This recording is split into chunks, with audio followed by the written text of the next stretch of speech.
Hi everyone and welcome to my garden. If you're new here, my name is Mari and I'm gardening in New York, zone 6B7A, and this is my first growing season in this location. We're building a whole garden from scratch, and today I am taking care of one of my overwintered GreenStalks that I bought it from our previous garden. If you've been here for a while, you know that I'm an affiliate with GreenStalk and I love their products, and they're going to be a big part of my garden here in this growing season too. I already have 4 of them up and now I'm taking care of a 5th one. This is an original planter and it's one that I got it last year. Same with that green one over there, the last one. And I tried to overwinter peppers on them. We'll take a closer look at that in a minute. But GreenStalk is having their biggest sale of the year in terms of volume. So they have a lot of orders for this sale, which is the Mother's Day sale. And they have the original planter, the one that I'm taking care of it today, and the one back there, the green one, at a discounted price. They also have 2 new colors for this spring, this beautiful lilac here that I have, and they have one that's called Cherry Blossom Pink that's very pretty as well. I'll leave my discount code and the link to the sale on the description box down below in case you're interested. But now let's go take care of this one that I have right here. I have overwintered peppers before, but not on the GreenStalk.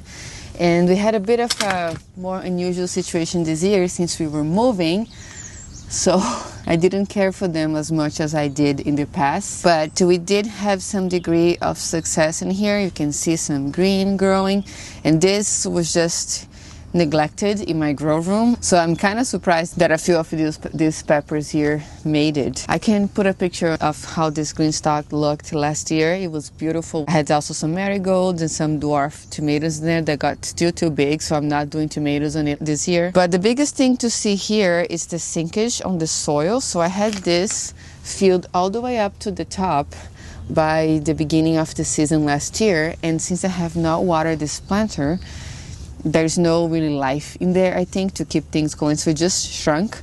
The ones that I have had back here, if you have been watching, you saw that I have all of this, but this one that's new for this year were from last year. This one is going into 5th season. I have this since 2021, but they have stayed out with the soil in them, and the soil was looking much better than on these guys down here in the floor. So the main thing that I'm going to do today is just to top this off with brand new potting soil.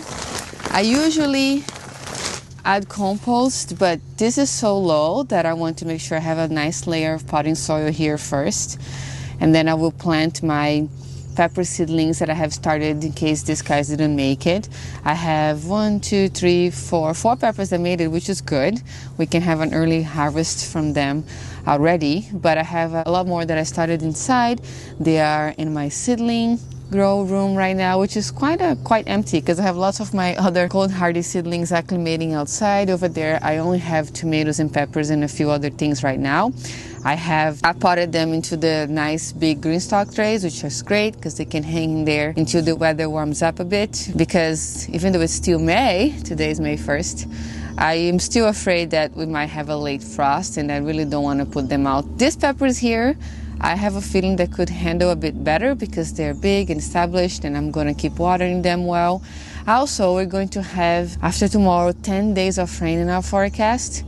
So I was seriously considering leaving this GreenStalk apart like this for a few days just to get this soil a really good soak, since it's so dried and very probably hydrophobic.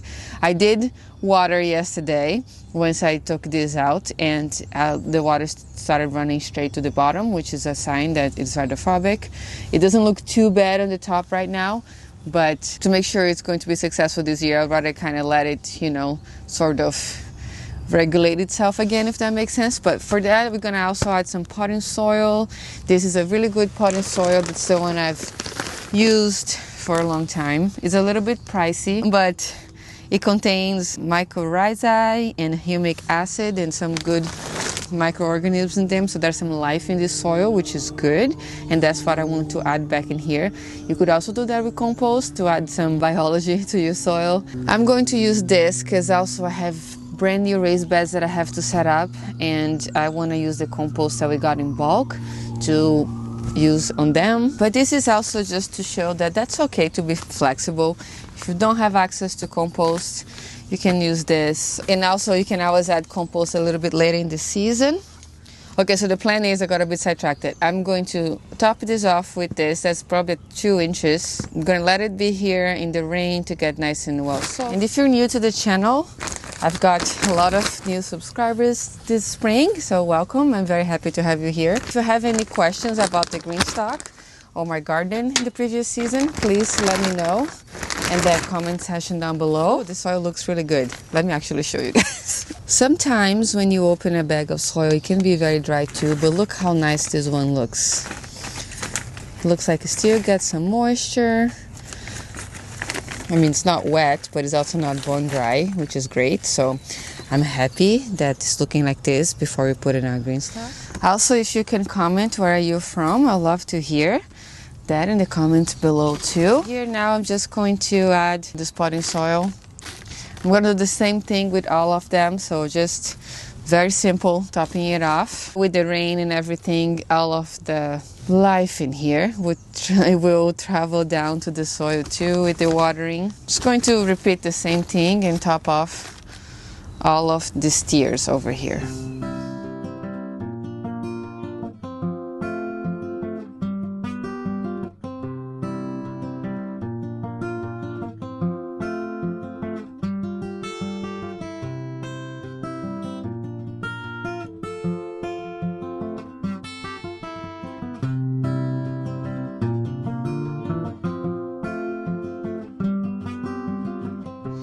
Okay, this is looking pretty good. I am going to still give it a little watering before we get the rain for the next few days. It's getting hot quite fast. Once I started filming this video, I was feeling a little cold, but you can see here that some brassicas on this side on my Vego bed they're already starting to wilt. But it's okay. It normally happens. They get a little hot and then they just plump back up after it cools down again. One thing that's been happening here for us too, our maple tree is fully leafed out right now. I'll show that to you guys after I finish with this too.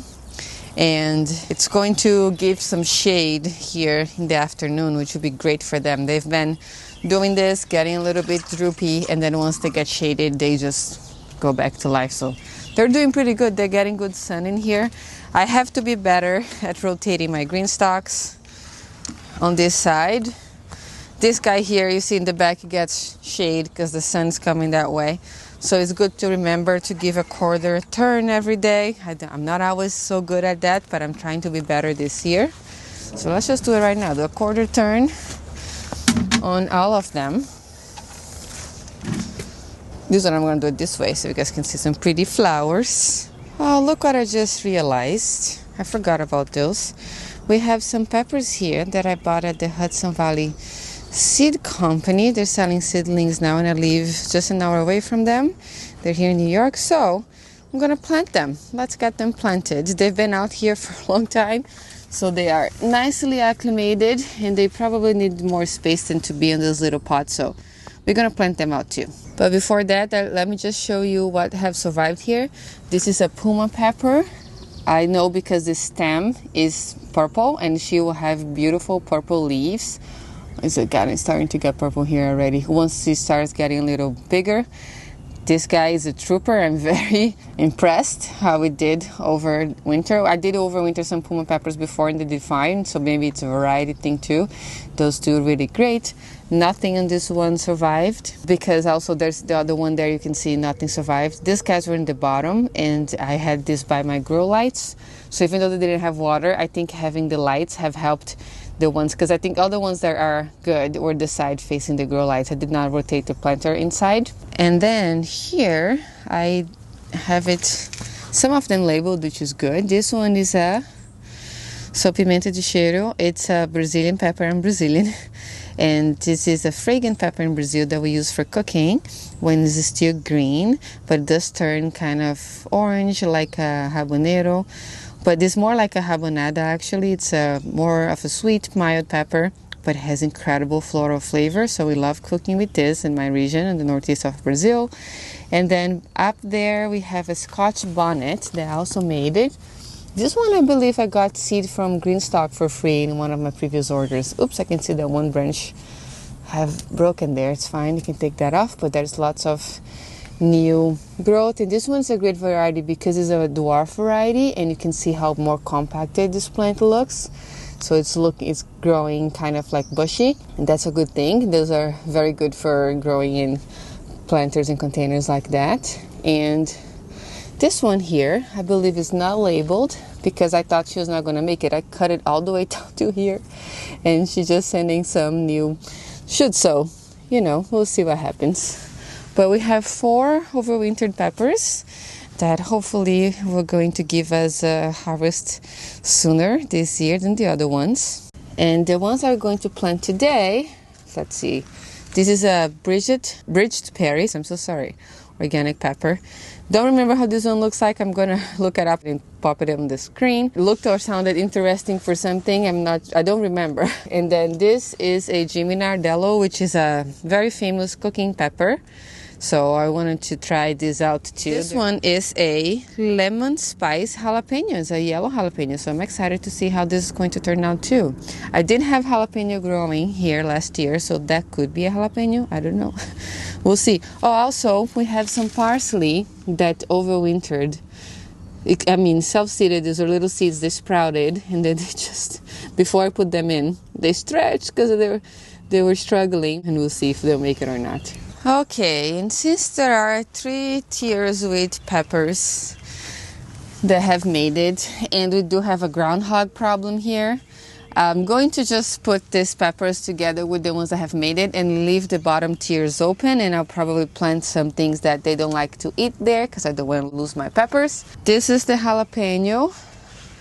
I'm not going to grow right next to it either. I did that last year, but I might alternate this year a pepper and a marigold or a basil or something to give them some more space to grow. With this kind of pot over here, with this compostable pot, I still like to break the bottom because I found it back in the day, if I plant this whole thing without breaking, sometimes the roots won't come out. I'll see at the end of the season the pot was still intact. And I sometimes even, break on the side. I will bury the pot, but I wanted to make sure that the roots will grow well. So now let's move the soil that I just put it in. It is a little dry underneath though, but because this is in a pot and the pot's hydrated, I hope it won't be a problem.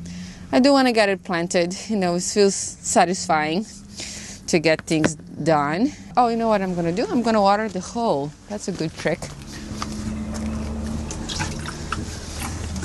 I have some water left over here, so I'm just going to water the whole before adding the pepper. Make sure there's some water down there. And I'm going to move this on this side so I know what it is. This is the lemon spice. And then cover everything, including the pot, because I'll be honest, I don't really like the look of it, with some soil. I think it looks nicer if the pot is covered.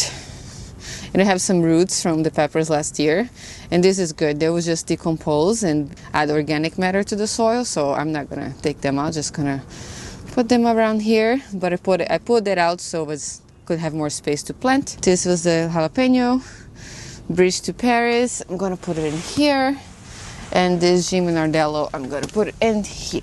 I did say in the beginning of the video that I did not want to plant young seedlings in here because there's still a risk of a frost for us in our region. But what's going to happen is I'm going to leave this down, as I mentioned, get rain, and if we do get a freezing night, because there's only 3 of them planted, I will take these guys inside and keep them in for the night, so I'll make sure that they will be okay. So the good thing about container gardening is that too, that you have the flexibility to move it. But maybe we won't have another freezing night. I don't know. I'll keep you guys updated for sure. And hopefully these guys will produce a little sooner too. I was a bit behind on starting my older peppers inside. And now also that I'm going to have more space in our future raised bed garden, I am going to plant some of the peppers I started in there as well. I'm thinking I probably should plant the basil here too.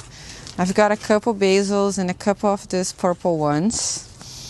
I know basil prefers when it's warmer so do the peppers. I think I might take the risk. So I'm going to add this Greek basil here, which is a small one, and this beautiful dark purple basil that I do it every year. I love the color. I like the flavor too. It tastes more like Italian basil. It's not as anise as a Thai basil or anything. It just smells so good. Actually, in Brazil, we tend to use more of this small leafed one instead of the big leafed one. So the smell of this one makes me think of home. But I'm going to also add just to these 3 planters there. I'm willing to put it in if you need it. And I might only do 3 of the purple ones to save a couple. We'll see. Okay, this is going to be a purple pepper. So I don't know if I want to put a purple basil here. I would put this green one to kind of contrast a little bit. Right, I think that would be good. This does get huge though, so I hope it doesn't suffocate the basil too much. This smells so good. Now I want to cook with basil. It's still spraying.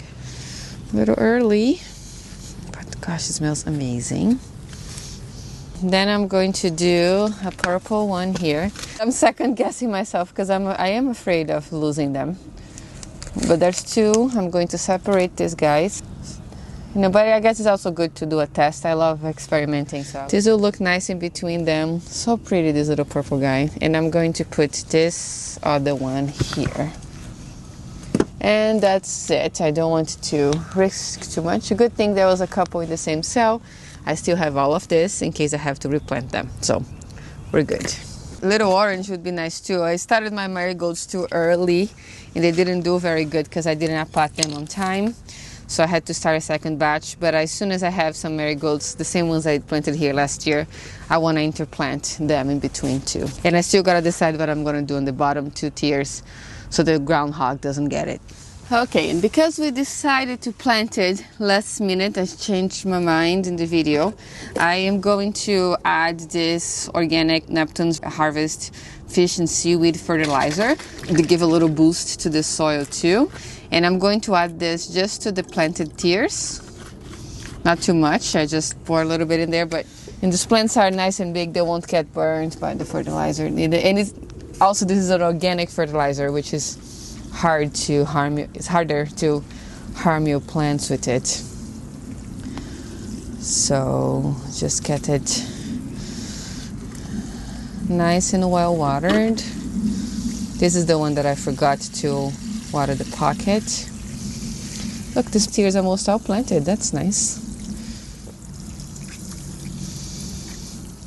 I still have a little bit of fertilizer left. So I'm just going to go ahead and fertilize these potatoes. These have just came out. And I'm going to add more soil once they get a bit taller. But for now, I'm going to just give them a little boost too with this fish and seaweed fertilizer. It's a bit dark in here, so I'll bring you guys closer to see how they're looking. So they got green since the last garden tour. Wasn't that so fast? A couple days ago. They grew a little bit more. They got nice and green. It's easier to see the third one. And then what I'm going to do here, I have this sides of this pot rolled down so this can get more sun and get taller. Once they get tall, I will unroll this and fill it up with soil so we can encourage some potato growth on the stems of the plant. For now, I'm going to keep it covered with this too because I don't want the groundhog to get it or the squirrels. And speaking of dark and shade, let me show you our maple tree. So this has now, it's fully leafed out. Look how big she is. And then it's providing shade to this side of the garden, this little patio garden in the afternoon. So there's a bit of shade there, but the sun is right there at the moment. So once it goes behind this tree, then it will shade this whole area here. So these plants will probably grow a little slower than they have been, but also brassicas appreciate a little bit of shade and being a bit more cool. So these guys that are very big are definitely going to be happy to get a break from the sun during the middle of the day. And then once the sun passes the tree, the tree over there is not leafed out yet, so we get sun again on this side of the garden in the afternoon. So these guys are getting a bit more sun before sunset as well. Okay, now let's take a closer look at these guys. They will stay unassembled just to see if we can get this soil looking a little better, and once it's time for me to put it up, I'll make sure to show you guys too. It also just occurred to me that I might have to protect this from the groundhog, so you see that I have an extra frost cover down there. So I'm going to cover this up when we're not home or at night, so also raccoons and other things don't get into the pots. So I'm just going to gently place that over to cover them like a blanket until I can put planter up, which I can't wait to do. And GreenStalk does not recommend it that you use it unassembled like this, but this is an exception just because I want to reuse the soil that was in there and my soil was not looking good. So I'm just trying to make sure it gets very nice and hydrated and full of life again before I put them up. And now let's take a look on how this GreenStalk is looking. The sun is a bit strong right now, but I hope it's okay for you guys to see. I'll get a little closer to the plants. This broccoli here, the other one in the bottom that we haven't pinched, this is a sprouting broccoli. It's heading as well, and I think the other one is probably ready to be harvested because once they start heading, they grow really fast. Let me find the other one. Oh, there it is. Look at this. So it's a small head because it's a sprouting broccoli head. So this will be like how the side shoots will look as well. I will probably harvest these, but you see why we pinched too? Because now I have all these side shoots that I'm going to lose it. They're not going to get nice and tall. So I'll cut this probably. I don't want to also cut it too short because these guys won't grow too much. I might cut down here and then I'll let all the side shoots develop on these sides of the leaves over here on the plant. And the ones that we have pinched up here, you can see that's already sending some lateral shoots too, which is cool, and I can't wait to see how they're going to look. So the broccoli is looking good. We didn't have a little groundhog damage on this one. I just left as is. I haven't done anything about it, but a kohlrabi that was eaten, it's still there. And the kale that was eaten is still there. So the other plants up here are doing all right. I see some buds in the chives, which is good. It's finally gonna get some color in this planter because it's looking really green. It looks nice when it has a little pop of color in it.